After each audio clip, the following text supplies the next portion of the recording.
So I just want to be making sure I'm remembering those two keys when I make a swing, such as there, nice and smooth, all the way through to finish.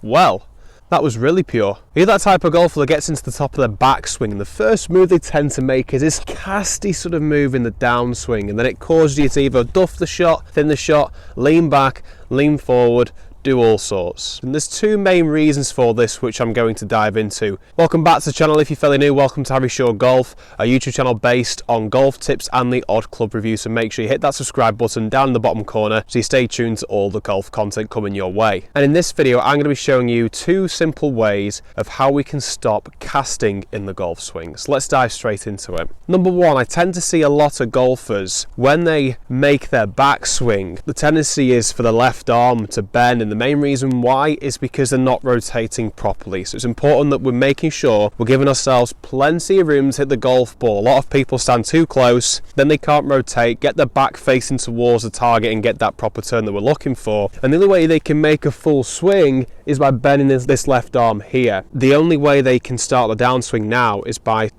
casting out like this to make sure the left arm stays straight. So make sure that when you're setting up to the golf ball, you've got plenty of room. Give yourself at least another inch or so away from the golf ball, and then you're going to put the club across your shoulders, and you're going to try and make sure that this part of the club is going to point towards the ball as you make your turn.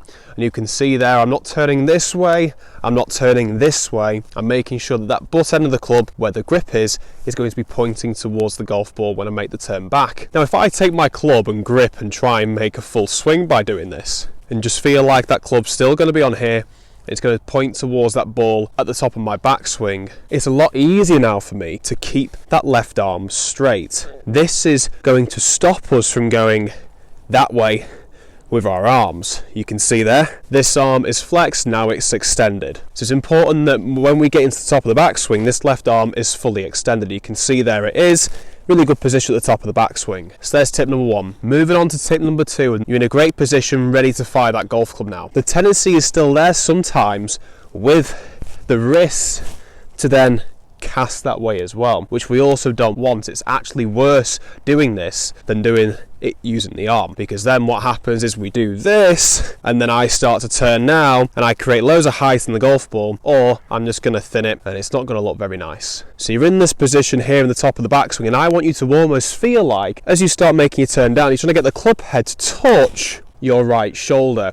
And you could see there was a little move I did using my wrists. So I hinge the wrists more in the downswing phase. I'm creating more lag. So you're going to get to the top, do this as a drill, and then as you start to turn, that's going to hinge a lot.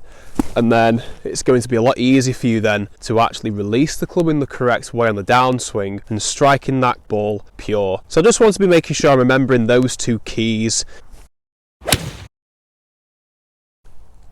That was really pure. So go ahead and give us a try. Let me know how you get on by commenting down below. And when I check out this video out here, which will teach you how to hit higher shots out of greenside bunkers.